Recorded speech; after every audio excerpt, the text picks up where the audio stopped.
Hola, buenos días, qué gusto me da. Estamos aquí con los devocionales, estamos leyendo la carta de Santiago y bueno, ayer conocimos a Santiago, ¿verdad? Y ahora vamos a empezar a leer sobre esta carta.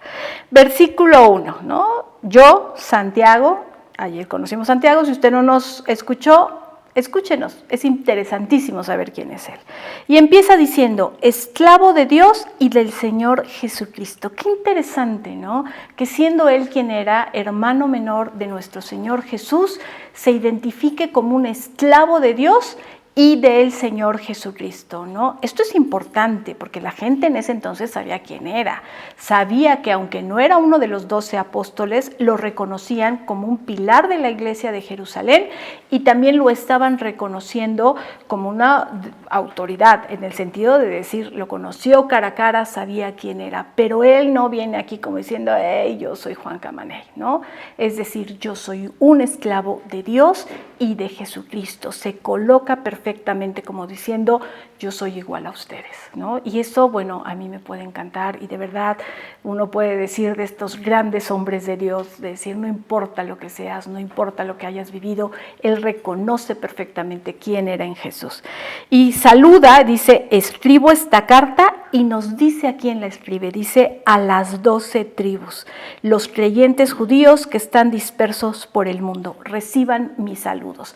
Ahora mire, quiero hacer algo que me encanta, ¿no? Dice a las 12 tribus. Yo aquí, ¿cómo identifico el corazón de Jesucristo? Recuerda que yo le decía, esta influencia, se lo dije en el devocional pasado, esta influencia tan cercana de Jesús. Antes de esto, quiero hacerle un poquito de historia. Las tribus, las 12 tribus de Jerusalén ya se habían separado. No sé qué tanto sepa usted de esto, pero ya las 12 tribus estaban súper separadas.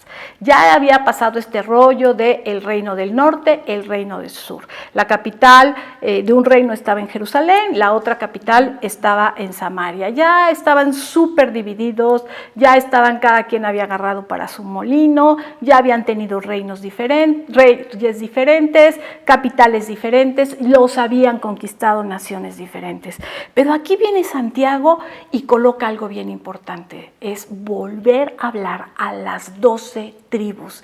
Esto lo volvemos a ver en Apocalipsis nuevamente, ¿no? Las 12 tribus. Y a mí esto me habla del corazón de Dios, del corazón del Padre, del corazón de Jesús, nunca perdiendo de vista a Israel, a su pueblo, a la nación santa, ¿no?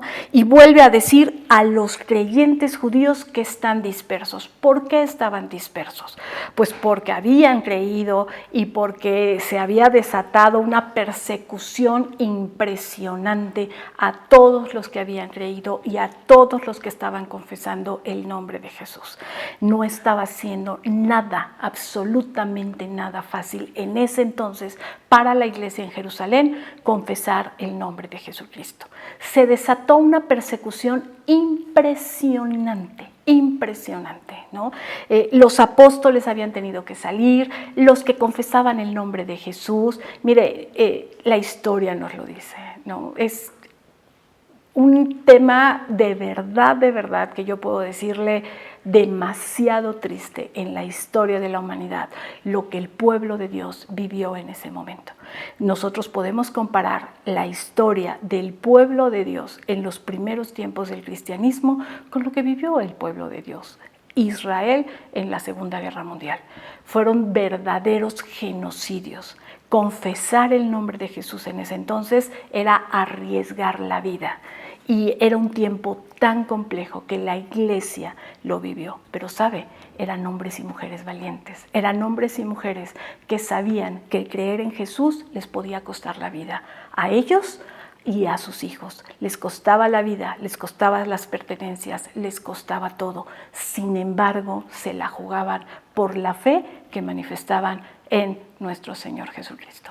Para usted y para mí no es nada no es nada. El que usted y yo lleguemos un domingo a una iglesia no es nada. Lo único que hay que hacer es levantarnos, llegar a nuestras congregaciones, abrir una Biblia, estudiarla, recibir la enseñanza que tenemos ese día. Pero esta gente se jugaba la vida por lo que creían. Y usted y yo tenemos que tener clarísimo que a lo largo de la historia de la humanidad, creer en Jesús ha significado arriesgar la vida en ese sentido.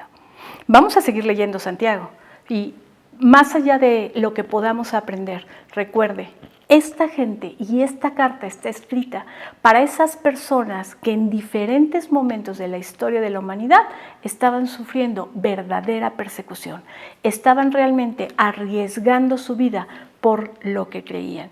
Y es vigente. Porque usted me dice, bueno, no, aquí, no, Litza, yo arriesgo mi vida por lo que creo, tú no sabes. Cada que yo voy a la iglesia o cada que yo leo la Biblia, mis amigos se burlan de mí, en mi familia me traen azorrillado porque yo digo que soy cristiano. No, usted no tiene ni idea de lo que eso significa. Aunque sí hay lugares en el mundo donde creer en Jesucristo significa poner la vida en riesgo. Y a lo largo de estos devocionales vamos a estar aprendiendo de eso.